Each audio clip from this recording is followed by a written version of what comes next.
Hello students, I am Sukhwinder Kaur from department of economics GGDST college Haryana Hoshiarpur. अज असी गल करनी है इकनॉमिक एक्टिविटीज़ की, nature of economics and economic policies की।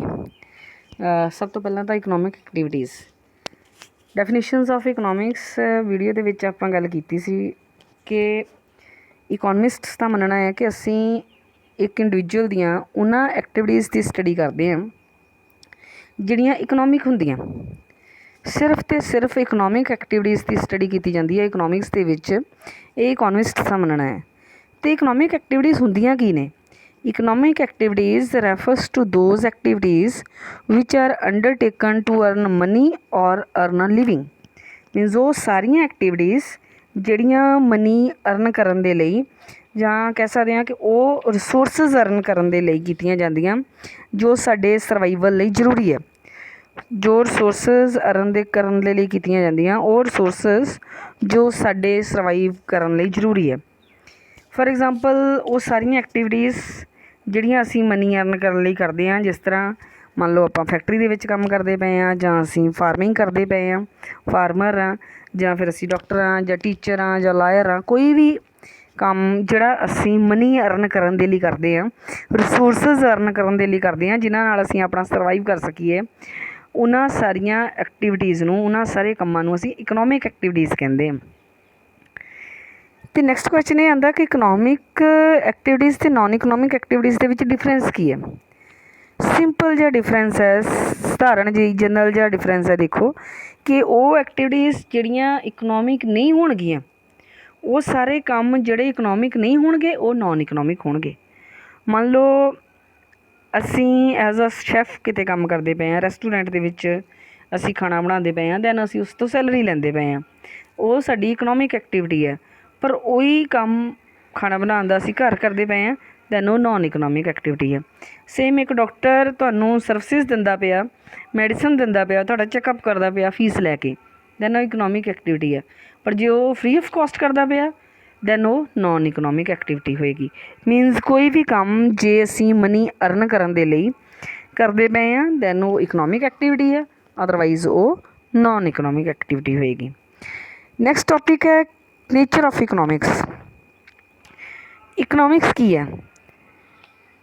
ਕੁਝ ਇੱਕ ਇਕੋਨਮਿਸਟ ਮੰਨਦੇ ਆ ਇਕਨੋਮਿਕਸ ਸਾਇੰਸ ਹੈ, ਕੁਝ ਇੱਕ ਇਕੋਨਮਿਸਟ ਮੰਨਦੇ ਆ ਇਕਨੋਮਿਕਸ ਇੱਕ ਆਰਟ ਹੈ। ਪਰ ਹੈ ਕੀ? ਦੋਨੋਂ, ਸਾਇੰਸ ਵੀ ਐਂਡ ਆਰਟ ਵੀ। ਇਹ ਮਾਰਸ਼ਲ ਵੀ ਮੰਨਦੇ ਆ ਅਤੇ ਰੋਬਿਨਸ ਵੀ, ਇਹ ਦੋਨੋਂ ਇਕੋਨਮਿਸਟ ਮੰਨਦੇ ਆ। ਸਭ ਤੋਂ ਪਹਿਲਾਂ ਤਾਂ ਇਕਨੋਮਿਕਸ ਦੀ ਨੇਚਰ ਨੂੰ ਅੰਡਰਸਟੈਂਡ ਕਰਨ ਦੇ ਲਈ ਸਾਨੂੰ ਜਿਹੜੀਆਂ ਮਾਰਸ਼ਲ ਐਂਡ ਰੋਬਿਨਸ ਨੇ ਅਪਰੋਚਿਸ ਦਿੱਤੀਆਂ, ਜਿਹੜੀਆਂ ਅਸੀਂ ਲਾਸਟ ਲੈਕਚਰ ਦੇ ਵਿੱਚ ਕਰ ਚੁੱਕੇ ਹਾਂ, ਉਹ ਡਿਟੇਲ ਦੇ ਵਿੱਚ ਪਤਾ ਹੋਣੀਆਂ ਚਾਹੀਦੀਆਂ। Marshall considers economics as a study of man's activities in relation of wealth. Means ਉਹ ਸਾਰੀਆਂ ਐਕਟੀਵਿਟੀਜ਼ ਜੋ ਵੈਲਥ ਨਾਲ ਰਿਲੇਟਡ ਹੁੰਦੀਆਂ, ਮਾਰਸ਼ਲ ਨੇ ਉਹਨਾਂ ਸਾਰੀਆਂ ਐਕਟੀਵਿਟੀਜ਼ ਨੂੰ ਇੰਪੋਰਟੈਂਟ ਮੰਨਿਆ ਹੈ, ਉਹਨਾਂ ਸਾਰੀਆਂ ਐਕਟੀਵਿਟੀਜ਼ ਦੀ ਸਟੱਡੀ ਹੈ ਜਿਹੜੀ ਉਹ ਜ਼ਰੂਰੀ ਦੱਸੀ ਹੈ। ਅਤੇ ਮਾਰਸ਼ਲ ਦਾ ਮੰਨਣਾ ਹੈ ਕਿ economics is a social science. It does not study individuals who are isolated or cut of from society. Means ਸਿਰਫ ਉਹਨਾਂ ਇੰਡੀਵਿਜੂਅਲ ਦੀ ਸਟੱਡੀ ਆ ਜੋ ਸੁਸਾਇਟੀ 'ਚ ਰਹਿੰਦੇ ਆ ਅਤੇ ਇਕਨੋਮਿਕ ਐਕਟੀਵਿਟੀਜ਼ ਕਰਦੇ ਆ। ਉਹ ਲੋਕ ਜਿਹੜੇ ਨਾਨ ਇਕਨੋਮਿਕ ਐਕਟੀਵਿਟੀਜ਼ ਕਰਦੇ ਆ ਜਾਂ ਸੁਸਾਇਟੀ ਤੋਂ ਕੱਟ ਆਫ ਹੋ ਕੇ ਜੰਗਲਾਂ ਦੇ ਵਿੱਚ ਰਹਿੰਦੇ ਪਏ ਆ, ਉਹਨਾਂ ਦੀ ਸਟੱਡੀ ਇਕਨੋਮਿਕਸ ਨਹੀਂ ਆ ਅਕੋਰਡਿੰਗ ਟੂ ਮਾਰਸ਼ਲ। ਅਤੇ ਰੋਬਿਨਸ ਨੇ ਕਿਹਾ ਸੀ ਕਿ ਇਕਨੋਮਿਕਸ ਜਿਹੜੀ ਆ ਉਹ ਕੰਸਰਨਡ ਆ with the utilisation of square means, ਜਿਹੜੇ ਸਾਡੇ ਲਿਮਟਿਡ ਰਿਸੋਰਸਿਸ ਆ ਉਹਨਾਂ ਦੇ ਨਾਲ ਰਿਲੇਟਡ ਆ। ਲਿਮਟਿਡ ਰਿਸੋਰਸਿਸ ਵੀ ਜਿਨ੍ਹਾਂ ਦੇ ਅਲਟਰਨੇਟਿਵ ਯੂਜ਼ ਆ। ਅਤੇ ਪ੍ਰੋਫੈਸਰ ਰੋਬਿਨਸ ਦਾ ਮੰਨਣਾ ਹੈ ਕਿ ਇਕਨੋਮਿਕਸ ਇੱਕ ਸੋਸ਼ਲ ਸਾਇੰਸ ਹੈ ਰਾਦਰ ਦੈਨ ਹਿਊਮਨ ਸਾਇੰਸ। ਰੋਬਿਨਸ ਨੇ ਕਿਹਾ economics is the systematic study of human behaviour. ਆਪਾਂ ਕਿਸ ਤਰ੍ਹਾਂ ਸੋਚਦੇ ਹਾਂ, ਕਿਸ ਤਰ੍ਹਾਂ ਬਿਹੇਵ ਕਰਦੇ ਹਾਂ, ਸਾਡਾ ਹਿਊਮਨਸ ਦਾ ਬਿਹੇਵੀਅਰ ਕਿਸ ਤਰ੍ਹਾਂ ਦਾ ਹੁੰਦਾ, ਇਹ ਹਿਊਮਨ ਬਿਹੇਵੀਅਰ ਦੀ ਇੱਕ ਸਿਸਟਮੈਟਿਕ ਸਟੱਡੀ ਆ ਇਕਨੋਮਿਕਸ। ਇਸ ਲਈ ਰੋਬਿਨਸ ਦਾ ਮੰਨਣਾ ਸੀ ਇਕਨੋਮਿਕਸ ਸਾਇੰਸ ਵੀ ਹੈ ਅਤੇ ਆਰਟ ਵੀ ਹੈ। ਅਤੇ ਕੁਝ ਇੱਕ ਇਕੋਨਮਿਸਟਸ ਜਿਸ ਤਰ੍ਹਾਂ ਕੰਟੀਨੈਂਟ ਯੂਰਪ ਦੇ ਇਕੋਨਮਿਸਟਸ ਹੈਗੇ ਆ, ਜਾਂ ਫਿਰ ਇੰਡੀਅਨ ਜਾਂ ਫਿਰ ਜਰਮਨੀ ਦੇ ਇਕੋਨਮਿਸਟ, ਉਹ ਸਿਰਫ ਮੰਨਦੇ ਆ ਕਿ ਇਕਨੋਮਿਕਸ ਸਿਰਫ ਇੱਕ ਆਰਟ ਹੈ। ਨੈਕਸਟ ਜੋ ਟੋਪਿਕ ਆਪਾਂ ਅੱਜ ਇਹਦੇ ਵਿੱਚ ਇਸ ਲੈਕਚਰ ਦੇ ਵਿੱਚ ਹੀ ਕਵਰ ਕਰਨਾ ਹੈ ਇਕਨੋਮਿਕ ਪੋਲਿਸੀਜ਼। ਇਕਨੋਮਿਕ ਪੋਲਿਸੀਜ਼ ਕੀ ਹੁੰਦੀਆਂ? ਜਿਸ ਤਰ੍ਹਾਂ ਅਸੀਂ ਕੱਲ੍ਹ ਵੀ ਗੱਲ ਕੀਤੀ ਸੀ ਕਿ ਇਕਨੋਮਿਕਸ ਦਾ ਸਕੋਪ ਬਹੁਤ ਜ਼ਿਆਦਾ ਹੈ। ਸਾਡੀਆਂ ਡੇਲੀ ਲਾਈਫ ਦੇ ਵਿੱਚ ਆਪਾਂ ਇਕਨੋਮਿਕਸ ਯੂਜ਼ ਕਰਦੇ ਹਾਂ, ਔਰ ਵਰਲਡ ਦੀਆਂ ਇਕੋਨਮੀਜ਼ ਸਾਰੀਆਂ ਇੱਕ ਸਿਸਟਮ ਦੇ ਵਿੱਚ, ਇਕੋਨਮੀਜ਼ ਜਿਹੜੀਆਂ ਇੱਕ ਸਿਸਟਮ ਦੇ ਵਿੱਚ ਇਕਨੋਮਿਕਸ ਦੇ ਰੂਲਸ ਦੇ ਅਕੋਰਡਿੰਗ, ਇਕਨੋਮਿਕਸ ਦੇ ਨਿਯਮਾਂ ਦੇ ਅਕੋਰਡਿੰਗ, ਪੋਲਿਸੀਜ਼ ਦੇ ਅਕੋਰਡਿੰਗ ਜਿਹੜੀਆਂ ਚੱਲਦੀਆਂ ਪਈਆਂ। ਅਤੇ ਇਕਨੋਮਿਕ ਪੋਲਿਸੀ ਕੀ ਆ? Refers to the actions of the governments taken in the field of taken in the economic field. Economic field ਦੇ ਵਿੱਚ ਗੌਰਮੈਂਟਸ ਜੋ ਵੀ ਕੰਮ ਕਰਦੀਆਂ, ਜੋ ਵੀ ਸਟੈਪਸ ਲੈਂਦੀਆਂ, ਉਹ ਸਾਰੀਆਂ ਇਕਨੋਮਿਕ ਪੋਲਿਸੀਜ਼ ਹੁੰਦੀਆਂ। ਅਤੇ ਇਕਨੋਮਿਕ ਪੋਲਿਸੀਜ਼ ਦੇ ਵਿੱਚ ਬਹੁਤ ਕੁਛ ਕਵਰ ਹੁੰਦਾ, ਬਹੁਤ ਕੁਛ ਕੀ ਇੱਕ ਤਰ੍ਹਾਂ ਨਾਲ ਆਪਾਂ ਕਹਿ ਲਈਏ ਕਿ ਸਭ ਕੁਛ ਹੀ ਕਵਰ ਹੁੰਦਾ।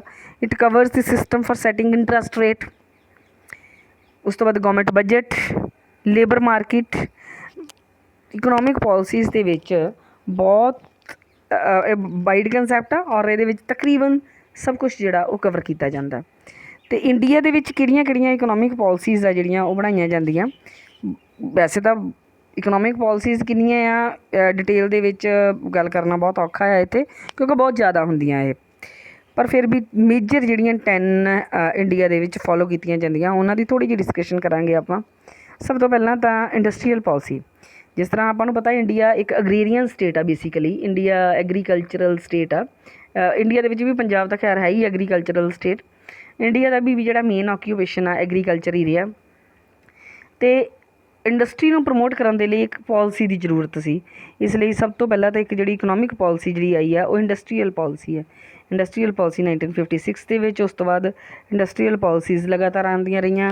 ਨਿਊ ਇੰਡਸਟਰੀਅਲ ਪੋਲਿਸੀ 1991 ਦੇ ਵਿੱਚ ਵੀ ਆਈ ਹੈ। ਦੈਨ ਮੇਕ ਇਨ ਇੰਡੀਆ ਦਾ ਕੰਸੈਪਟ ਆਇਆ ਕੁਝ ਸਾਲ ਪਹਿਲਾਂ। ਉਸ ਤੋਂ ਬਾਅਦ ਮੈਨੂਫੈਕਚਰਿੰਗ ਪੋਲਿਸੀ 2011 ਦੇ ਵਿੱਚ ਆਈ ਹੈ। ਉਸ ਤੋਂ ਬਾਅਦ ਨੈਕਸਟ ਟ੍ਰੇਡ ਪੋਲਿਸੀ। ਅਸੀਂ ਸਾਰੀਆਂ ਇਹ ਪ੍ਰੋਡਕਟਸ ਆਪਣੇ ਆਪ ਪ੍ਰੋਡਿਊਸ ਨਹੀਂ ਕਰ ਸਕਦੇ ਹੁੰਦੇ। ਅਸੀਂ ਕੁਝ ਇੱਕ ਪ੍ਰੋਡਕਟਸ ਇੰਪੋਰਟ ਕਰਦੇ ਹਾਂ, ਕੁਝ ਇੱਕ ਪ੍ਰੋਡਕਟ ਐਕਸਪੋਰਟ ਕਰਦੇ ਹਾਂ। ਕੋਈ ਕਿਸੇ ਤੋਂ ਮੰਗਵਾਉਂਦੇ ਹਾਂ, ਕੋਈ ਕਿਸੇ ਤੋਂ ਲੈਂਦੇ ਹਾਂ, ਕੋਈ ਕਿਸੇ ਨੂੰ ਦਿੰਦੇ ਹਾਂ। ਅਤੇ ਉਸ ਦੇ ਲਈ ਉਹ ਜੋ ਦੇਣ ਲੈਣ ਹੈ ਉਹਨੂੰ ਟ੍ਰੇਡ ਕਹਿੰਦੇ ਆ, ਵਪਾਰ ਕਹਿੰਦੇ ਆ। ਵਪਾਰ ਆਪਾਂ ਕਰਦੇ ਹਾਂ, ਇੰਪੋਰਟ ਐਕਸਪੋਰਟ ਕਰਦੇ ਹਾਂ, ਐਕਸਚੇਂਜ ਕਰਦੇ ਹਾਂ। ਅਤੇ ਉਹ ਵਪਾਰ ਕਿਸ ਤਰ੍ਹਾਂ ਕਿੰਨਾ ਲਾਜ਼ ਦੇ ਅਕੋਰਡਿੰਗ ਹੋਏਗਾ, ਉਹਦੇ ਲਈ ਟ੍ਰੇਡ ਪੋਲਿਸੀ ਹੈ। ਦੈਨ ਮੋਨੀਟਰੀ ਪੋਲਿਸੀ ਹੈ, ਕਿੰਨੀ ਮਨੀ ਸਪਲਾਈ ਇਕੋਨਮੀ ਦੇ ਵਿੱਚ ਕੀਤੀ ਜਾਏਗੀ, ਕਿੰਨਾ ਰੇਟ ਆਫ ਇੰਟਰਸਟ ਹੋਏਗਾ। ਕਿਉਂਕਿ ਮੋਨੀਟਰੀ ਪੋਲਿਸੀ ਹੈ ਜਿਹੜੀ ਬਹੁਤ ਜ਼ਿਆਦਾ ਇਫੈਕਟ ਕਰਦੀ ਆ। ਰੇਟ ਆਫ ਇੰਟਰਸਟ ਬਹੁਤ ਜ਼ਿਆਦਾ ਇਫੈਕਟ ਕਰਦਾ ਕਿ ਤੁਹਾਡੀ ਇਨਵੈਸਟਮੈਂਟ ਕਿੰਨੀ ਹੋਏਗੀ ਕੰਟਰੀ ਦੇ ਵਿੱਚ। ਇਸ ਲਈ ਮੋਨੀਟਰੀ ਪੋਲਿਸੀ। ਉਸ ਤੋਂ ਬਾਅਦ ਦੈਨ ਸੇਮ ਤੁਹਾਡਾ ਬਜਟ, ਤੁਹਾਡੀ ਫਿਸਕਲ ਪੋਲਿਸੀ। ਉਸ ਤੋਂ ਬਾਅਦ ਫੋਰਨ ਪੋਲਿਸੀ। ਅੱਜ ਕੋਈ ਵੀ ਸਟੇਟ ਆਈਸੋਲੇਟਡ ਤਾਂ ਹੈ ਨਹੀਂ, ਆਪਾਂ ਸਾਰੇ ਇੰਟਰਨੈਸ਼ਨਲ ਟ੍ਰੇਡ ਕਰਦੇ ਹਾਂ।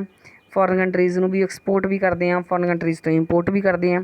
ਇਸ ਲਈ ਇਹ ਫੋਰਨ ਪੋਲਿਸੀ। ਅਤੇ ਵੈਸੇ ਵੀ ਪੋਲੀਟੀਕਲ ਲੈਵਲ ਦੇ ਉੱਤੇ ਵੀ ਆਪਾਂ ਦੂਸਰੇ ਕੰਟਰੀਜ਼ ਦੇ ਨਾਲ ਲੈਣ ਦੇਣ ਕਰਦੇ ਹਾਂ।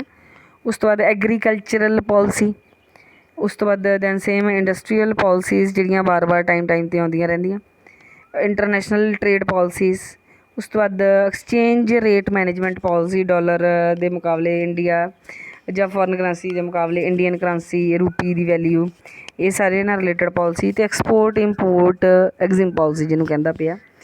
ਇਹ ਸਾਰੀਆਂ ਜਿਹੜੀਆਂ ਪੋਲਿਸੀਜ਼ ਡਿਟੇਲ ਦੇ ਵਿੱਚ ਇੰਡੀਆ ਦੇ ਵਿੱਚ ਬਣਾਈਆਂ ਜਾਂਦੀਆਂ। ਔਰ ਇਹਨਾਂ ਸਾਰੀਆਂ ਪੋਲਿਸੀਜ਼ ਦੇ ਬੇਸ ਦੇ ਉੱਤੇ ਜਿਹੜੀ ਇਕੋਨਮੀ ਆ ਉਹ ਚਲਾਈ ਜਾਂਦੀ ਹੈ।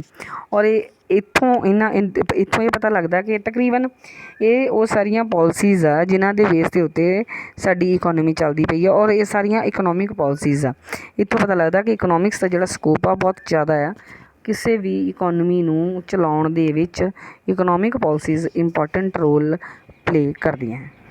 ਨੈਕਸਟ ਟੋਪਿਕ ਜਿਹੜਾ ਆਪਾਂ ਨੈਕਸਟ ਲੈਕਚਰ ਦੇ ਵਿੱਚ ਕਰਾਂਗੇ। Thank you so much.